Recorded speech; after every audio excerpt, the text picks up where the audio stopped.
किसान भाइयों नमस्कार। मैं डॉक्टर राम अवतार, सरसों का वैज्ञानिक, हरियाणा कृषि विश्वविद्यालय हिसार से। आज हम थोड़ी सी जानकारी जो है सरसों के बारे में आपको बताना चाहेंगे। सबसे पहले तो हम बात करते हैं कि बिजाई के समय की, और फिर थोड़ी सी बात करेंगे कि खाद की मात्रा और बीज का उपचार और किस्में कौन कौन सी रहें। तो मैं आपको सबसे पहले बताता हूँ जो हमारी सबसे बेस्ट टाइम आपको सरसों की बिजाई कब करें और कितना लगभग तापमान हो तो उसके ऊपर बिजाई करनी चाहिए। तो किसान भाइयों, जो हमारा बेस्ट टाइम है सरसों की बिजाई का, वो 10 से 20 अक्टूबर हम मानते हैं। वैसे तो 1 अक्टूबर से या आपका सितंबर के आखिर से 30 सितंबर से लेके और पूरा अक्टूबर ही कर सकते हैं, लेकिन जो सबसे उचित समय जो हम मानते हैं वो है 10 से 20 अक्टूबर जो है। तापमान उसमें क्या है कि तापमान आपका लगभग 32-33 जो ज़्यादा वाला तापमान होता है 32-33 आ जाता है, 34-35 तक भी कोई दिक्कत नहीं है। लेकिन उससे ज़्यादा होता है, 10 तारीख से पहले करते हैं तो 36-37, तो उसमें क्या है कि पौधों का मरने का अंदेशा रहता है। आपकी पौधों की संख्या जो है खेत में वो कम रह जाती है और उसका उपज पे जो है विपरीत असर पड़ता है। तो सबसे जो उचित समय इसलिए हम बताते हैं कि 10 से 20 अक्टूबर के बीच में इसकी बिजाई करें। दूसरी बात आती है आपकी कि इसमें जो है आपकी खाद की मात्रा कितनी डालें। तो किसान भाइयों, इसमें जो है 2 तरह से हम खाद का प्रयोग कर सकते हैं। 2 तरह की खादें, एक तो किसान भाई यूज़ करते हैं DAP और दूसरा जो है आपका SSP।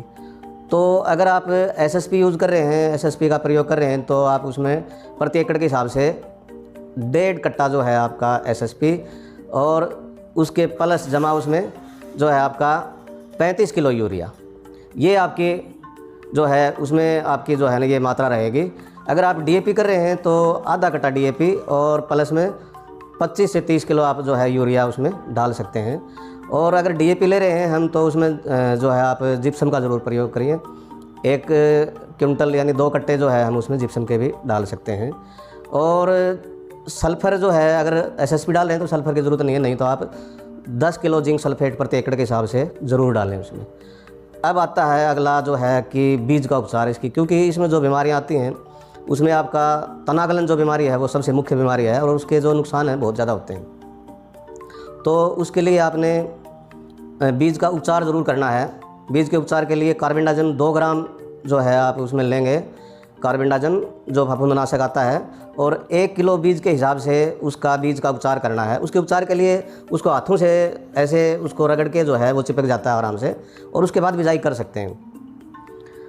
अब रही किस्मों की बात, तो किस्में जो हैं हमारे पास बहुत बढ़िया किस्में हैं। सबसे जो ऑलराउंडर किस्म है सारे किसान जानते हैं, RH 725, किसी भी अवस्था में उसको बोइए, उसमें कोई दिक्कत नहीं है, बहुत अच्छी उपज देती है। चाहे आप अगेती बोइए, चाहे आप उसको जो है थोड़ा लेट हो जाता है तो भी बहुत बढ़िया है।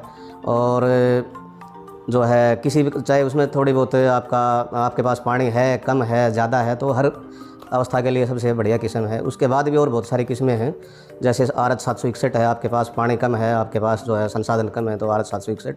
और इसी कड़ी में एक नई वैरायटी हमारे पास आई है RH 1424। तो ये सबसे नवीनतम जो है कम पानी के लिए जो है अच्छी किस्म है। दाना इसका खूब मोटा है, तेल भी 40-40% के आसपास है, तो इस किस्म को भी आप जो है बो सकते हैं। इसके अलावा जो है दूसरी और किस्में हैं, RH 749 है सिंचित अवस्था के लिए, और एक हमारी जो अब सबसे बाद में जो किस्म आई है जो RH 1975, ये अभी जो है अभी मार्च के महीने में ही, अभी 2024 में ये रिलीज़ और नोटिफाई हुई है, और ये सिंचित अवस्था के लिए है। और पिछली बार भी जो है हमने बहुत सारे किसानों को दी थी, ये उनके खेत में प्रयोग हुए हैं, बहुत अच्छे परिणाम इस किस्म के हैं। और इसका जो है इस बार भी कुछ बीज दिया है, अगली बार भी जो है ना काफ़ी बीज हम इसका पैदा कर पाएंगे, बीज की कोई दिक्कत किसानों को नहीं आने देंगे। और इसकी जो अगर इसकी विशेषताएं बताएं तो लगभग 40% जो है इसमें तेल है, और इसकी उपज जो है वो है आपकी 28 से 30 मण के बीच में प्रति एकड़, और जो है 140-42 दिन में पक जाती है, और फलियाँ जो लंबी होती हैं, और दाना बड़ा चमकदार दाना है इसका। तो ये हमारी नवीनतम किस्म है, इसका प्रयोग किसान भाई कर सकते हैं। तो आगे किसान भाइयों, जैसे एक किस्म हमने अभी और दी थी RH 1706, उसकी तेल की गुणवत्ता जो है बहुत अच्छी है, उपज इन किस्मों के बराबर ही है। तो आगे जो आने वाला टाइम है तो तेल की गुणवत्ता का है, क्योंकि सरसों का तेल जो है इसकी बहुत विशेषताएं हैं। ये इसमें जो है बहुत सारी ऐसी चीज़ें हैं जो कहीं किसी भी तेल में नहीं मिलती, तो ये तेल हमें ज़रूर प्रयोग करना चाहिए। और इसका प्रयोग करेंगे तो आगे जो है आगे आपकी और डिमांड बढ़ेगी और जो है ना अच्छी खेती हो जाएगी। तो इसके लिए लाभदायक खेती है। तो ये जो किस्म जो है हम जो जिसका जिक्र कर रहे हैं वो है आर 1706। इसमें इरूसिक अम्ल होता है एक जो है वो लगभग 40-50% होता है, लेकिन इस किस्म में 2% से कम वो हो गया है और उसकी वजह से इसकी जो है गुणवत्ता काफ़ी अच्छी हो गई है।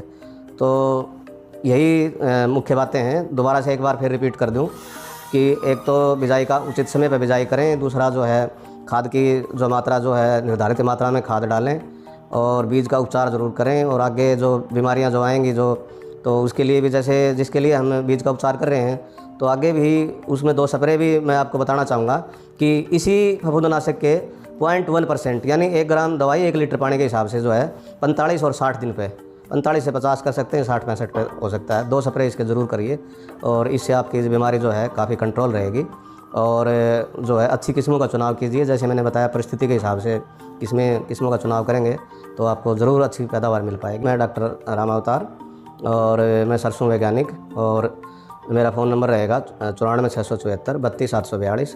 और हरियाणा कृषि विश्वविद्यालय की ये सारी जितनी भी किस्में हैं बहुत अच्छी किस्में हैं। आप इनका प्रयोग करें, समय पर सारी चीज़ें करें तो कोई शक नहीं कि पैदावार